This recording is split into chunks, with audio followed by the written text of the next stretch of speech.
Mungkin yang sudah pernah pacaran mungkin bisa ngerti gitu ya.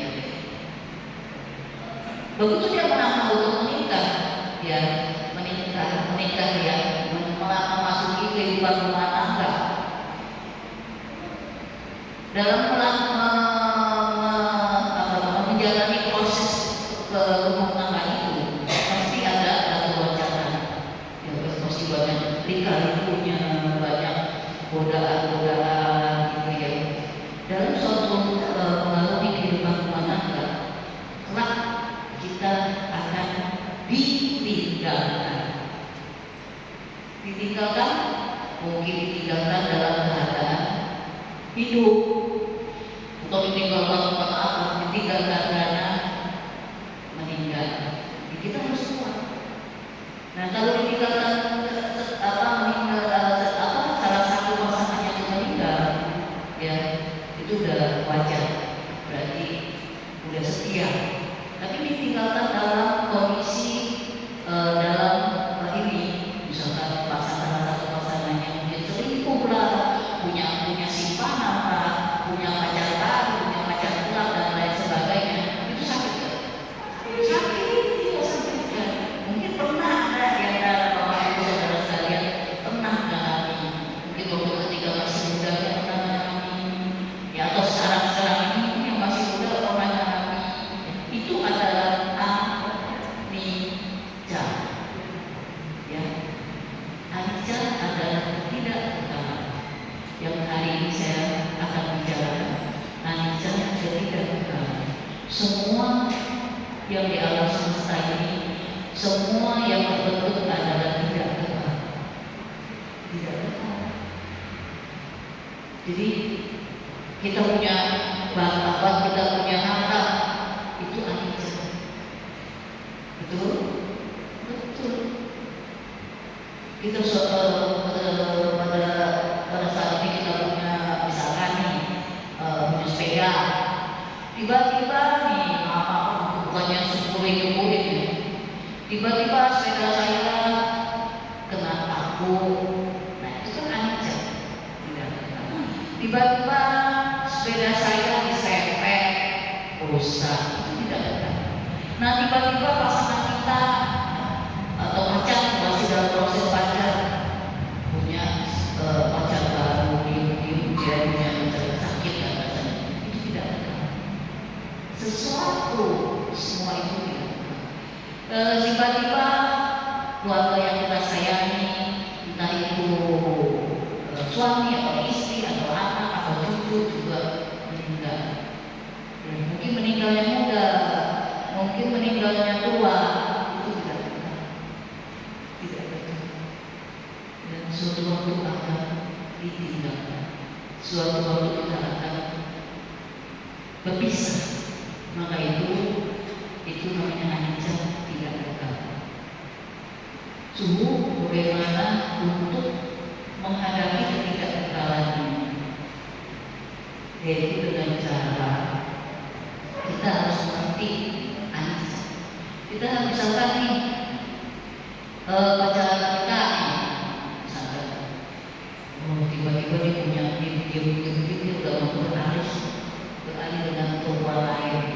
Pacar kita beralih dengan laki-laki lain tanpa kita ketahui, itu sakit sekali, ya sakit sekali. Kita daripada kita menangis bombay, menangis segerobak, nggak akan kita bisa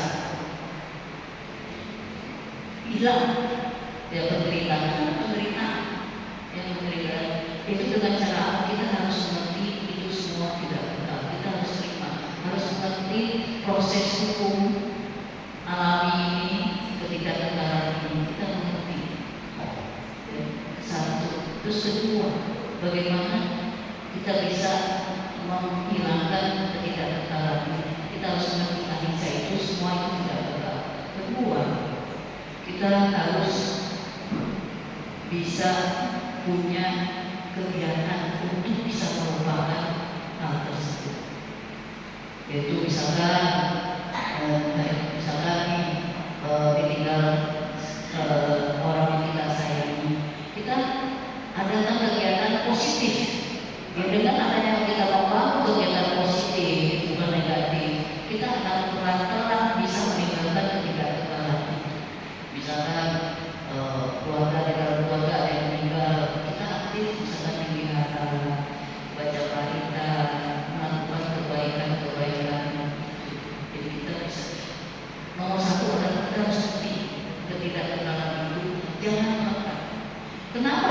terjadinya anicca ketidakkenalan dan menimbulkan.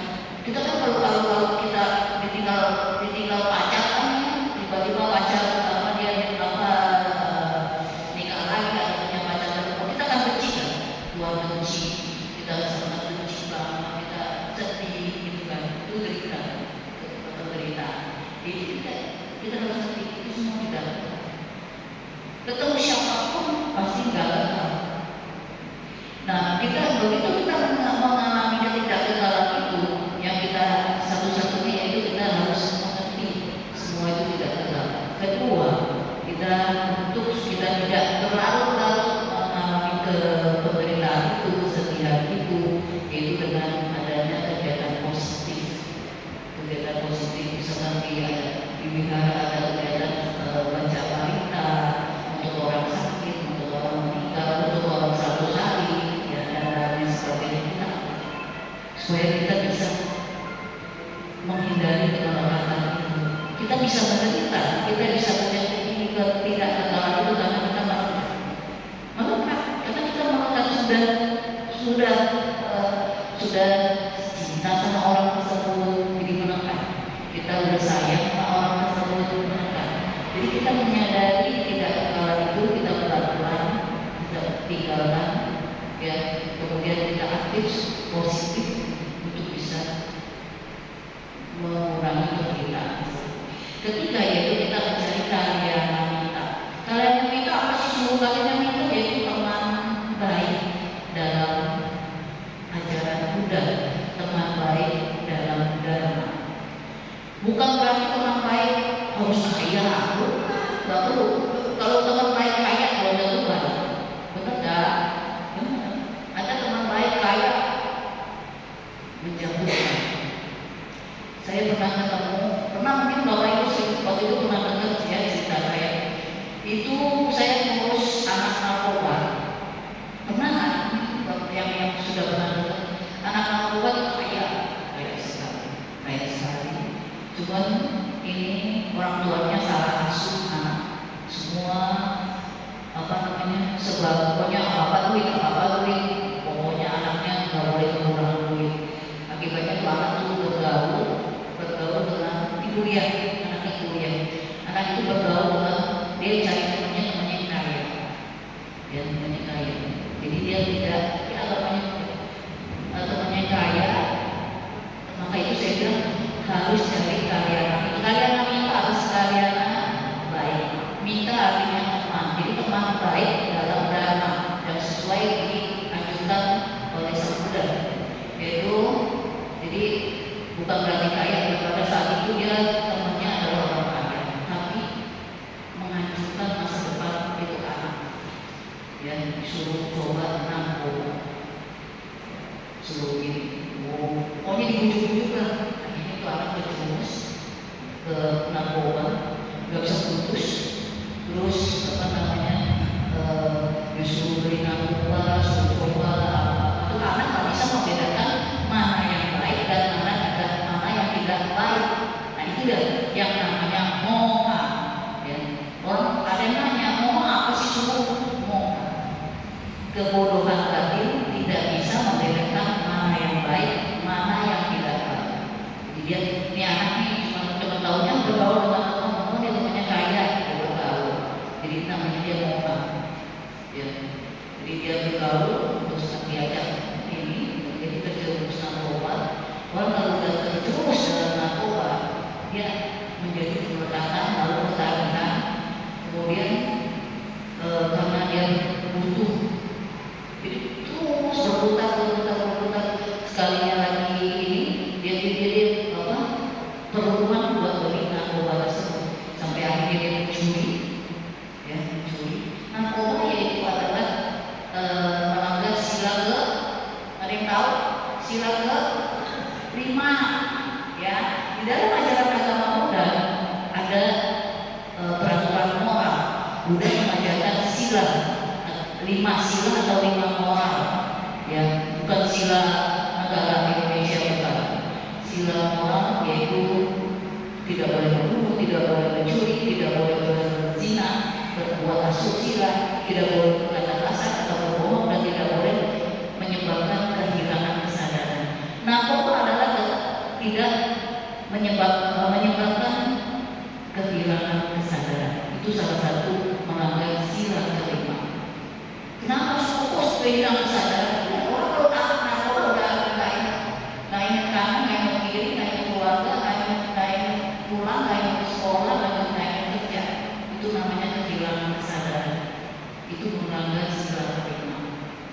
Jadi ini temannya ini, temannya orang kaya, jadi mengajak dia sampai dia terjerumus sehingga jadi ke belakang terus. Jadi dia untuk membutuhkan itu lagi, dia harus mencuri uang papanya. Karena papanya kaya, pengusaha. Jadi papanya cuma tahu nih kasih duit, pokoknya anaknya nggak boleh susah, kasih duit tanpa ada orang tua. Ya, orang tua itu nggak cuma duit aja, tapi pendidikan harus ada di dalam rumah. Nggak bisa dengan duit dulu, tapi misalnya ada pendekatan terhadap anaknya, gimana kamu sekolahnya, harus ada komunikasi yang baik orang tua dengan anak.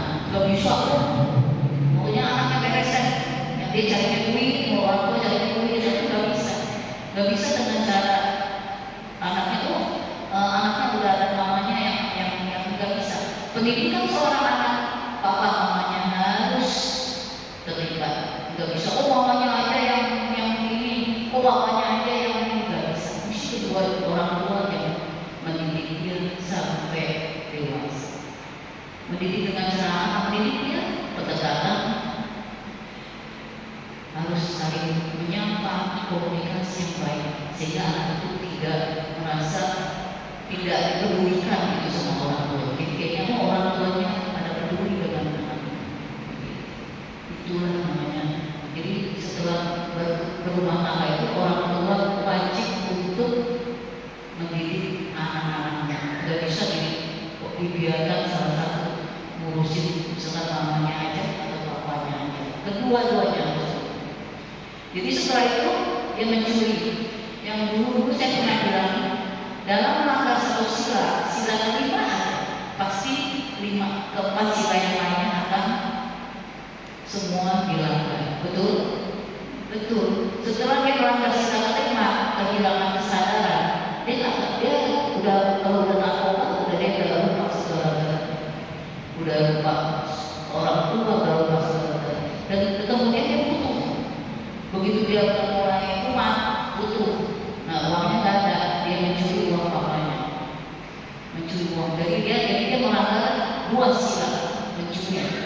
Dia mencuri, kemudian dia bersila ketiga, berbohong. Ya, dia melanggar tiga sila. Sila ketiga berbohong, berkata kasar. Itu dari dia melanggar tiga sila. Ya, kemudian dari dia itu begitu sampai nggak bisa diobatin. Bapaknya sampai kesel, ya udah bilang, oh ini anak kurang ajar ya, udah nggak dianggap anak lagi. Pokoknya itu anak kalau udah dimasukin ke rumah sakit rehabilitasi, itu saya urusin setiap hari Rabu ke rumah sakit rehabilitasi. Waktu itu di mana, daerah Tangerang, setiap hari Rabu saya terus meneruskan. Awal-awalnya di sana, kemudian dia terus lagi bergaul terus. Ya. Sampai orang tuanya udah kewalahan, akhirnya dikirim ke Nusa Kambangan, dibuang di sini. Nggak tahu sekarang sadar atau nggak, saya nggak tahu. Karena udah lama saya nggak ini lagi, saya stop karena saya punya kesibukan yang lain. Jadi saya bilang harus punya karyawita yang baik, teman dalam ajaran Buddha. Jadi nggak perlu harus saya. Yang penting orang kalian wanita itu, teman itu harus bisa, maksudnya ngajarin yang baik. Misalkan ini temannya terjerumus, saling mengingatkan. Jadi harus bersama-sama bisa supaya maju spiritualnya, bisa saling dalam keadaan senang susah. Jadi teman ini bisa saling tolong. Itu namanya kalian wanita atau teman dalam agama. Jadi balik lagi, jadi untuk mengatasi anicca itu yaitu dengan cara satu, mengerti ketidakkekalan itu, kenapa bisa terjadi penderitaan karena kemelekatannya. Kemudian kedua yaitu harus dengan aktif melakukan perbuatan-perbuatan sosial yang positif sehingga kita bisa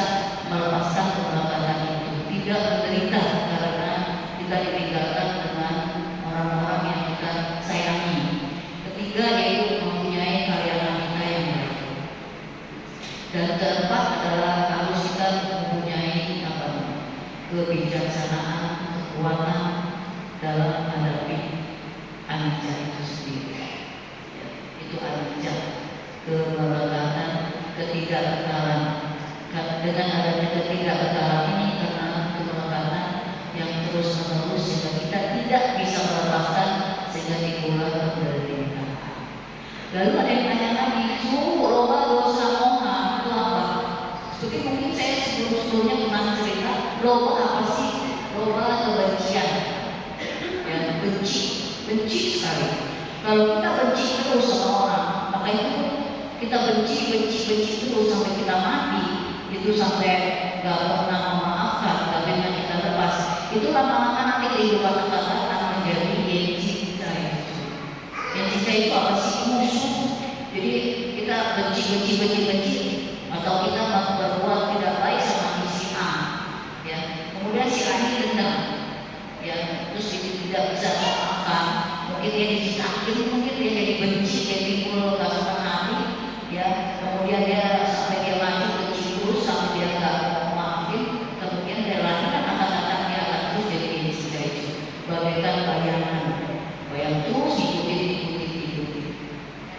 Ya, kalau terus menerus.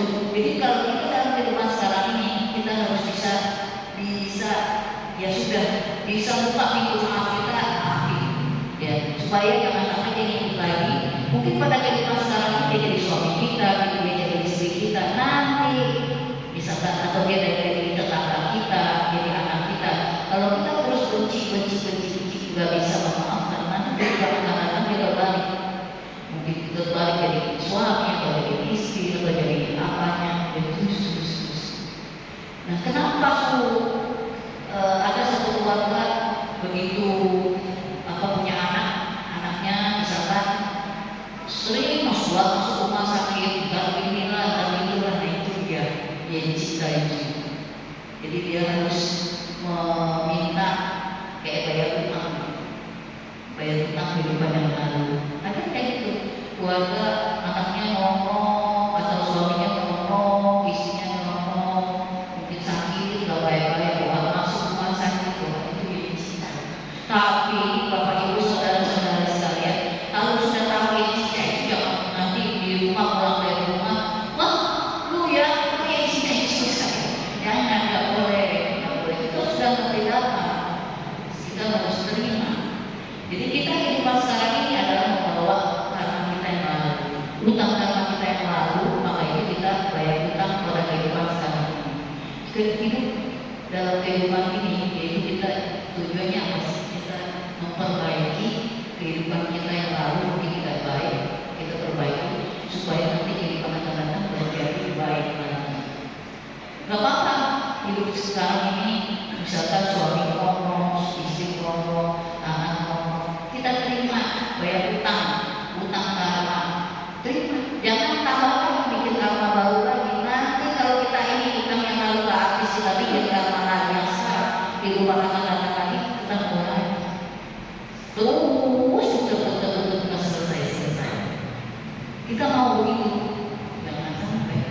Ya, harus kita sadari, oh ini adalah proses karma saya, utang karma saya, dan harus saya selesaikan.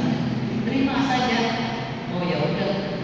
Jadi kita inilah ketidakketaatan itu, terima saja. Itu jadi kita bayar utang. Jadi kita selesai, jangan benci lagi sehingga kehidupan akan datang jadi bagus. Gak punya utang lagi, gak punya yencica itu. Ya, jadi itu loba benci.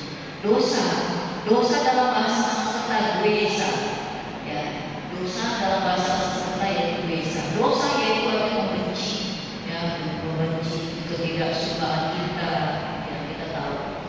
Perbuatan kita selalu kata-kata kita kasar. Loba dosa moha adalah 3 akar kejahatan, 3 benih-benih kejahatan. Makanya Buddha bilang, sebenarnya manusia itu gak ada musuh.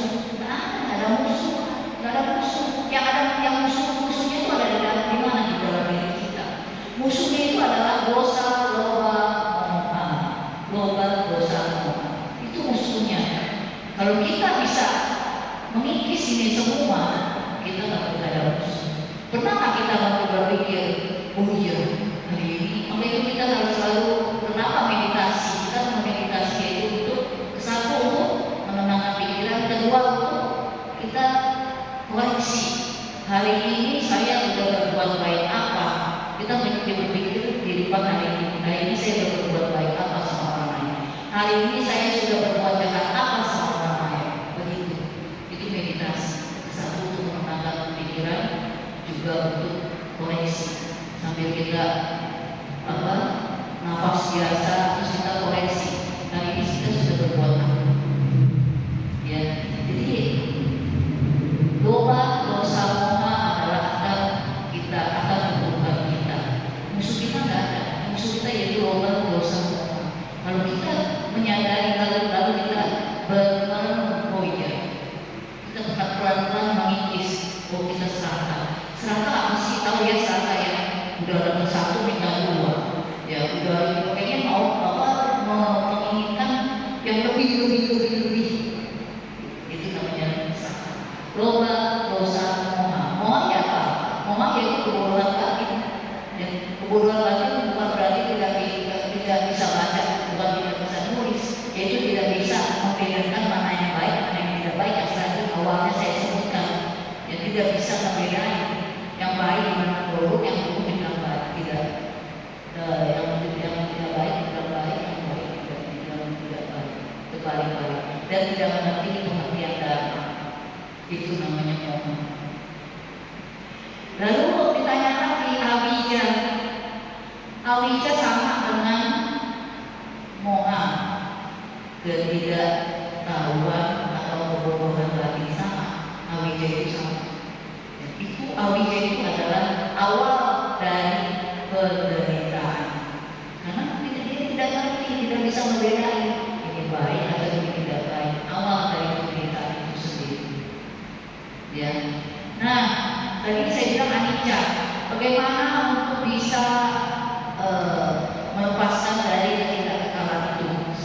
Adalah satu yaitu ya, kita harus bisa berbuat baik sama orang lain.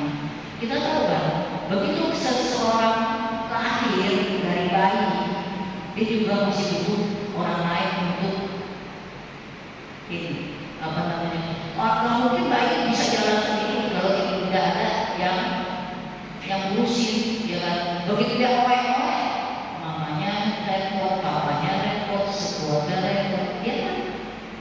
Mesti sampai dia dewasa. Nah, seseorang begitu meninggal, perlu orang kan, butuh orang kan, butuh orang. Kalau nggak mungkin orang meninggal dia loncat sendiri ke dalam peti mati, nggak mungkin orang meninggal.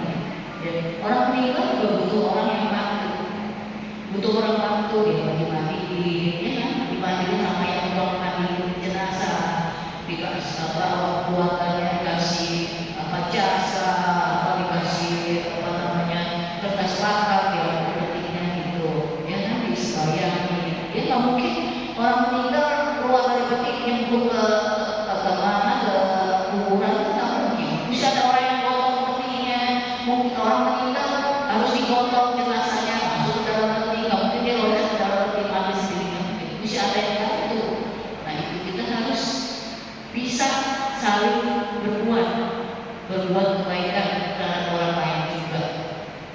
Harus berbuat kebaikan itu untuk bisa mengikis ketidakkekalan.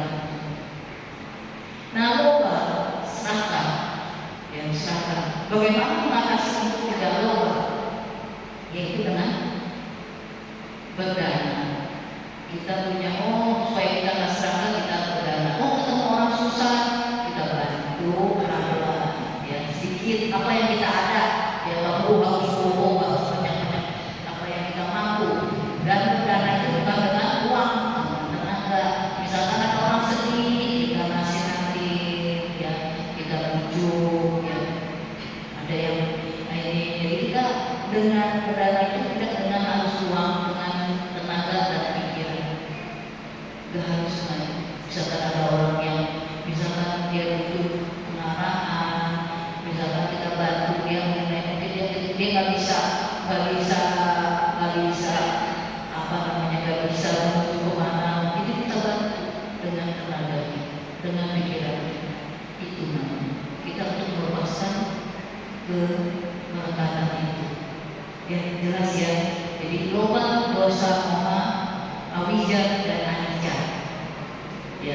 Saya rasa malam ini sampai di sini. Mari kita berdiri, kita lanjutkan kembali.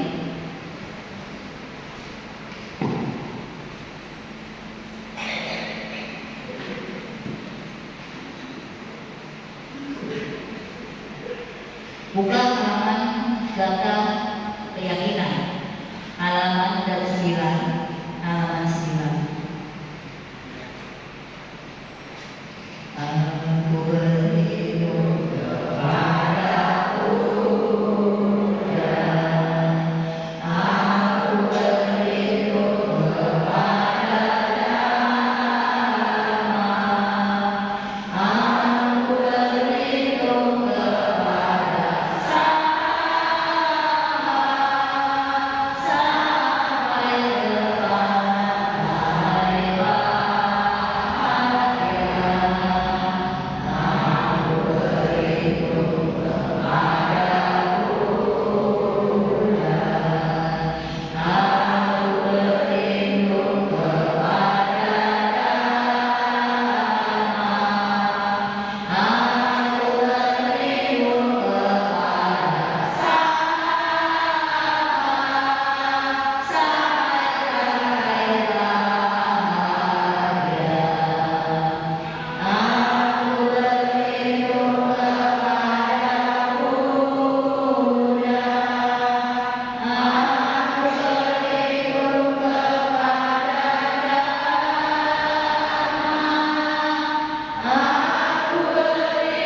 Lihat yang nomor 17.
Lihat halaman 11. Semoga jasa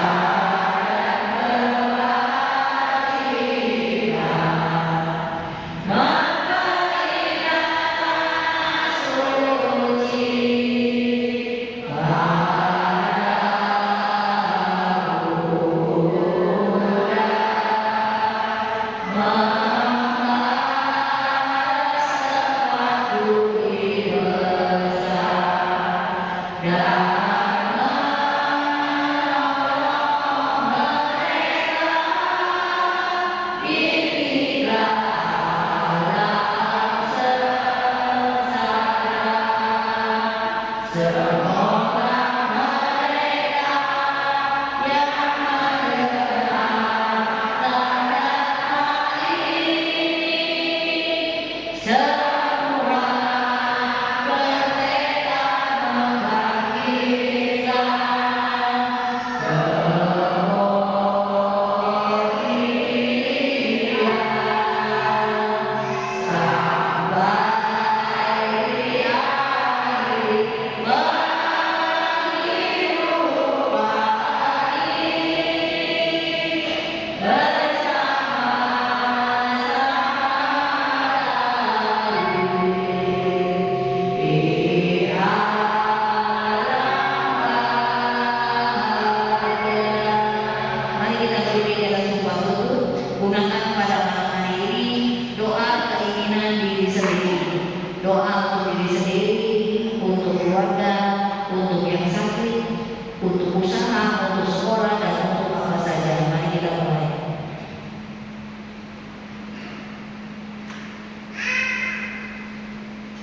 Semoga kami semua yang hadir di dalam masalah ini senantiasa memperoleh kesehatan, keselamatan, perlindungan, keberuntungan, kemakmuran, kesejahteraan, kesuksesan di segala bidang, serta kebahagiaan.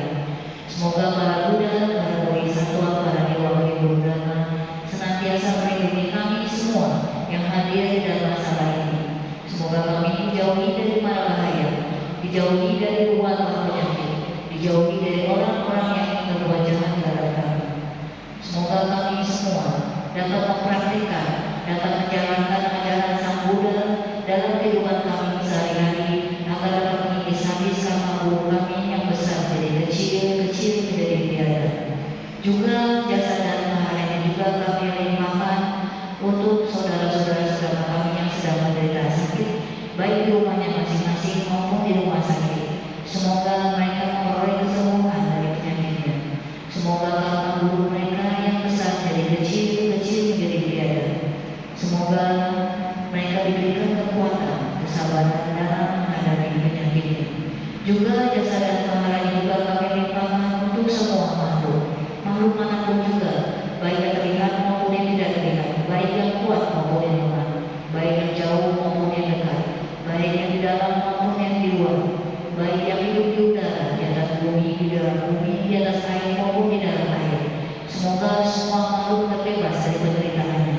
Semoga semua makhluk membuang sifat-sifat jelek mereka. Semoga semua makhluk hidup berbahagia. Semoga semua makhluk hidup berbahagia. Semoga semua makhluk hidup berbahagia. Semoga semua makhluk berjalan di jalan kemudahan. Sampai sata bawatu sukikata. Sadu. Mari kita tutup pembagian pada malam hari ini dengan namaskara ibadah.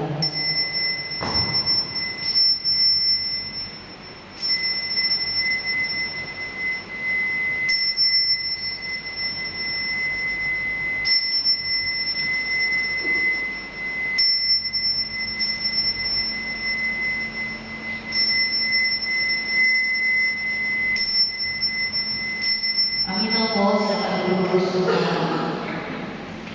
Di sini pengumuman hari Minggu tanggal 10 Agustus ada Nisarana. Bagi Bapak Ibu saudara-saudara sekalian yang mau Nisarana silakan ambil formulirnya. Hari Minggu jam 9 pagi, ya jam 9 pagi di sarana. Ya. Mari kita melakukan kebajikan. Mari